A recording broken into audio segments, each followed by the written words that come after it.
Hey guys, welcome back to our YouTube channel art with देव।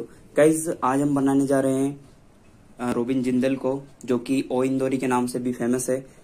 आज हम उनकी sketch बनाएंगे। गाइस, वीडियो में थोड़ी सी एक प्रॉब्लम हो गई है।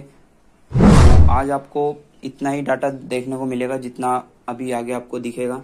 गाइस, हुआ क्या था कि जब मैं वीडियो एडिट करता हूँ तब मैं पेन ड्राइव में से मोबाइल में उसको ट्रांसफर करता हूँ।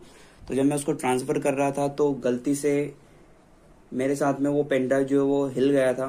तो उस वजह से जो है वो पूरा जो डाटा है, लगभग 70% जो डाटा है वो आया था सिर्फ, और बाकी का डाटा जो है वो डिस्ट्रॉय हो गया था। और इस वजह से मेरे पास सिर्फ इतना ही डाटा बचा हुआ है। तो गाइस, मेरे पास में सिर्फ इतना ही डाटा बचा था, तो मेरे साथ में बहुत बड़ी प्रॉब्लम हो गई थी।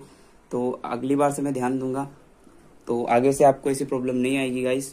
तो अभी के लिए ये वीडियो आप ऐसे एंजॉय कीजिए। तो चलते हैं हमारी वीडियो की तरफ, लेट्स गो।